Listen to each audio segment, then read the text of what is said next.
Bonjour, bon, j'espère que vous allez tous bien. Aujourd'hui, je vais vous présenter des règles Yu-Gi-Oh! Les anciennes règles, euh, des règles rétro. Chaque joueur commence avec entre un deck de 40 et 60 cartes. Le deck se trouve ici. Ici, c'est le cimetière. Le deck, cimetière, cimetière. C'est déjà arrivé que nous, quand on jouait, on mettait le deck ici, cimetière, cimetière et deck. Parce que le terrain, nous, on le met au milieu, et si un des joueurs pose un terrain, détruit le terrain qui est actuellement en cours, qui est déjà sous terre. Après, il y a la zone extra, ici. Les monstres extra, souvent, ils sont composés, sur les règles rétro, de fusion. Et après, ça passe par les Xyz et les synchros. Là, j'en ai pas. Les monstres fusion, ce sont des cartes violettes.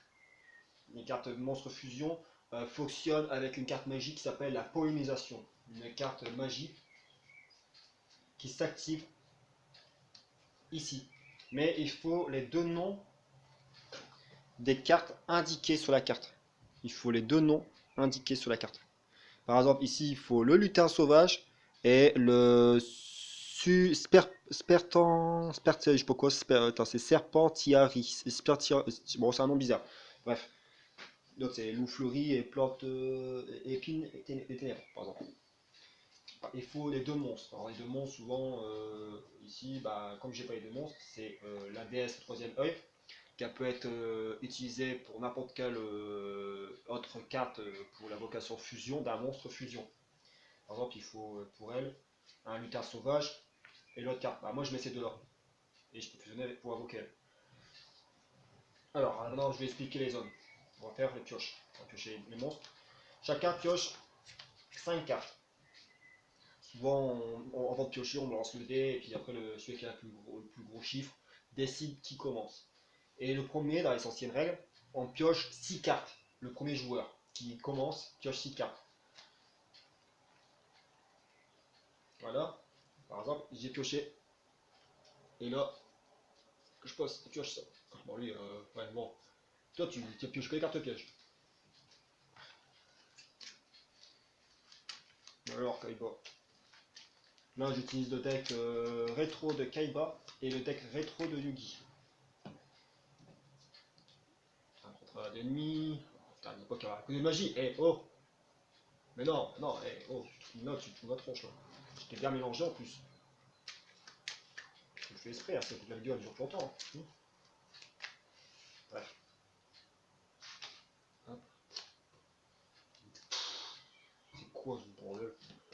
Il piochait trop un gros blanc. Non mais. Bon, allez, on va laisser tomber comme ça. Par exemple, ici c'est la zone magie piège. Et la zone monstre. Cimetière, terrain. Par exemple, si je veux activer une carte magie, c'est ici.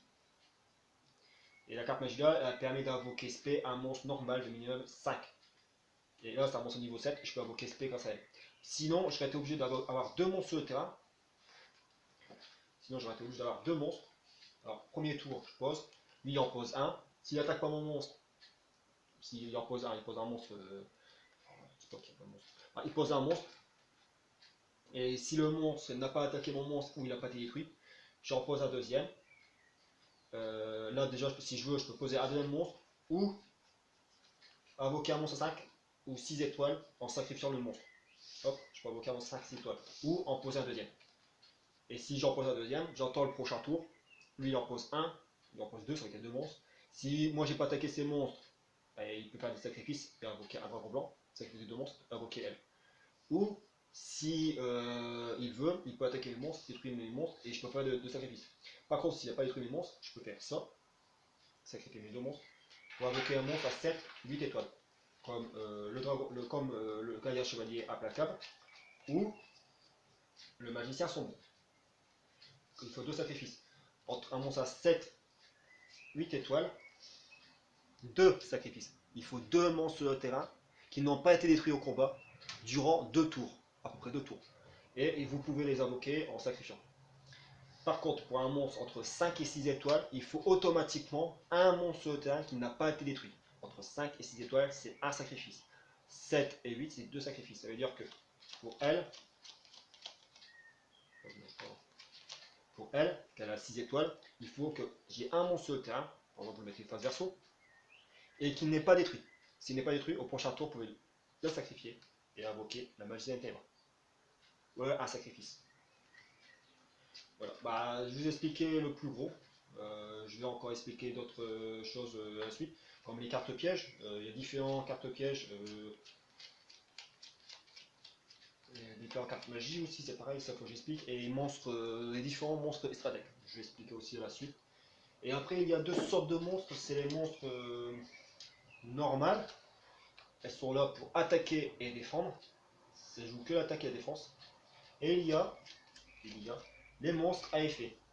Eux, ils ont un effet. C'est-à-dire que quand ils sont sur le terrain, ils peuvent activer leur propre effet et permettre de changer l'événement du terrain. Changer le changement. Par exemple, si votre monstre a un effet de détruire un monstre sur le terrain, et que si vous détruisez son dragon bleu, peut-être vous pouvez reprendre le dessus. Le but c'est de changer reprendre le contrôle du terrain. Là, par exemple, elle peut être utilisée comme un sacrifice pour n'importe quel monstre pour invocation fusion d'un monstre fusion. Et sinon, je sais pas si j'ai. Il n'y a pas beaucoup de monstres fusion. Monstres effet ici. Ouais, beaucoup de monstres effet. Ah, c'est vrai que les deux decks là jouent beaucoup sur les monstres normaux. Voilà, bah, je crois que je vous ai tout expliqué, sauf les cartes pièges, comment ça s'active, et les cartes magie. Les cartes magie et pièges, c'est ici. Il y a les cartes magie rapide, avec un symbole éclair, qui peut s'activer pendant le tour de l'adversaire, s'il est posé. Posé, ça veut dire, ça c'est posé. Ça, c'est posé face cachée. Quand vous retournez, c'est retourner flip. Et après, vous avez posé et invoqué. Et après, il y a là, c'est invocation normale. Par exemple, si vous posez un monstre ce tour-ci, c'est invocation normale. Si par exemple, vous faites monstre reborn, bon, vous avez un monstre dans le cimetière et vous faites monstre reborn, ah, vous devez le chercher ou pas? Il est où? Ah, monstre reborn, vous reprenez, c'est une invocation spé. Invocation normale, c'est quand vous posez un monstre durant votre tour et vous avez le droit qu'une fois. Et invocation spé, vous avez le droit de faire autant de fois. Si vous avez monstre reborn, vous invoquez elle, depuis le cimetière, vous le posez. Après, si vous avez ancien règlement et vous avez un magicien sombre dans les mains, vous pouvez. C'est une invocation spé aussi. Invocation spé d'un monstre normal de niveau 5 depuis votre main au deck. Là, vous faites invocation spé, grâce à des magies. Là, vous faites invocation normale. Vous avez le droit à une fois. Quand vous avez invoqué normalement, vous ne pouvez plus invoquer. Les pièges sont là pour piéger l'adversaire. C'est les cartes roses. Ces cartes pièges, vous les posez face cachée. Et si un monstre de votre adversaire attaque votre monstre, vous pouvez retourner la carte piège, si la carte piège vous donne le droit d'activer pendant le combat ou autre. L'effet, c'est que cet effet du force mémoire, ça détruit tous les monstres face recto sur le terrain. Si par exemple il a ça et ça, il a lui qui détruit. Par exemple, s'il y a ces deux-là en première attaque, les deux-là sont détruits. Après, il y a les. Après, il y a quoi encore les contre-pièges. Elle, par exemple, c'est une contre-piège, il a une petite flèche ici. Contre-piège. Ces cartes-là permettent de contrer les cartes magie piège ou des effets de monstres. Elle aussi, ça s'active face cachée. Et seulement si votre adversaire active une carte magie et que vous avez les cartes en main. Par exemple, elle dit si votre adversaire par exemple, active ça, vous activez ça, vous pouvez annuler l'effet, mais en échange, vous devez défausser une carte de votre main. Hop, vous devez envoyer une carte de votre main au cimetière. Il y a elle, il y a Pot de Var qui permet de contrer une carte magie piège ou un effet de monstre. Une carte magie piège et là ça pioche une carte. Après, tu as avertissement diva.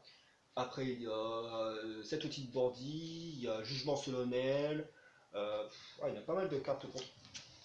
Et après, il y a aussi les cartes continues. Les cartes continues, c'est des cartes qui restent sur le terrain avec un symbole. Je sais pas si j'en ai là. Là. Ça c'est un symbole continu. Tant que l'effet de la carte dit qu'elle doit rester sur le terrain, elle reste sur le terrain. Par contre, si elle est détruite, bah, l'effet est annulé. Sauf si la carte a dit l'effet continue même si elle est détruite. Et ça, c'est une carte équipement. Carte équipement, vous la posez sur le monstre adversaire. Le monstre à vous, excusez-moi. Vous pouvez le poser sur un monstre à vous ou sur le monstre adversaire. Vous pouvez poser ça sur le monstre à vous, et il gagne une attaque égale à l'effet de la carte. Si la carte, là il y a marqué le monstre équipé gagne 700 points d'attaque et de défense, bah, le monstre gagne 700 points d'attaque et de défense. Et ça s'équipe. Et tant que le monstre est sur le terrain, la carte là reste. Si le monstre est détruit, la carte est détruite. Puis je crois que c'est tout. Ah, et monstre rituel. Monstre rituel. Et monstre rituel, c'est ça. Voilà. Pour invoquer les monstres bleus, il faut automatiquement la carte qui fonctionne avec. Voilà. Il faut cette carte-là pour invoquer elle. Et il faut des sacrifices depuis votre main ou terrain égal au niveau du monstre. Un niveau total égal pour le soldat de lustre noir.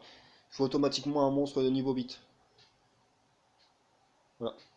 Ça s'active ici. Il vous sacrifie depuis votre terrain ou votre main et vous proposez cette carte-là. Et les monstres s'envoient au cimetière. Tac tac. Vous comprenez? Bon, la plupart des monstres rituels ont un effet, d'autres non. Et la carte, quand elle est activée, et vous avez posé le monstre, la carte magique va au cimetière. Elle ne fonctionne que durant le tour où vous activez pour poser le monstre rituel. Après, il y a... si votre adversaire pose un monstre en défense et vous un monstre en attaque, si votre monstre attaque, le monstre en défense est détruit et votre adversaire subit aucun dommage. Par contre, si votre adversaire a un monstre en attaque et vous avez un monstre en attaque et que votre monstre est plus fort que le monstre adversaire, votre adversaire subit des dommages. Là, par exemple, il subit 1006 et le monstre est détruit. C'est pas grave, on dira qu'il n'y a pas de 1006, voilà. Il perd 1006, voilà. Son monstre est détruit, hop, il est au cimetière. Par contre, s'il y a deux monstres 3000, les deux monstres sont à égalité, les deux monstres sont détruits. Elle et elle. Boum boum, les deux sont détruits. Par contre, si le monstre en défense a 3000 et votre monstre a 3000, les deux monstres sont pas détruits. Égalité, les deux monstres sont pas détruits parce que l'autre en défense il a 3000, votre monstre a 3000 en attaque. Par contre, si votre monstre... oui, c'est tout je crois. Il y a aussi des pertes défense. Les pertes défense, c'est des monstres quand ils ont un effet que lorsqu'ils attaquent un monstre de défense, le monstre est détruit et votre adversaire perd des dommages, la différence des points d'attaque et de défense des deux monstres.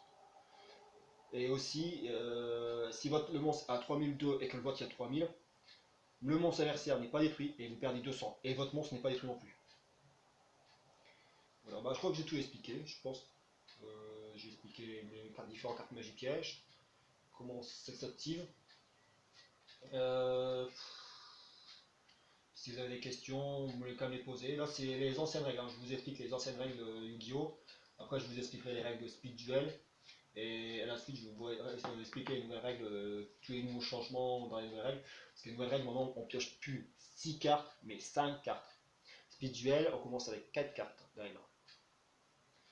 Je mets le tapis, et en plus, c'est 3 hommes. Speed Duel, c'est 3 hommes. Speed Duel, c'est ça. 3 magies pièges. Vous voyez la différence? Il y a une différence. Voilà, bah, je vous ai tout expliqué. Là, je vous ai montré vite fait, à peu près. Si vous avez des questions à me poser sur les anciennes règles, ou sur les nouvelles, ou. Par exemple, moi, c'est même des moments, j'ai eu quelques erreurs, par exemple avec les monstres pendules, que je pensais que c'était des invocations spé, alors que non. Si vous invoquez par pendule, ici, c'est des invocations magie. C'est des cartes. Non, des cartes invocations spé. Après, il y a des petites règles à la suite que je vais vous expliquer. Voilà. Je vous souhaite une bonne vidéo et à bientôt. Au revoir.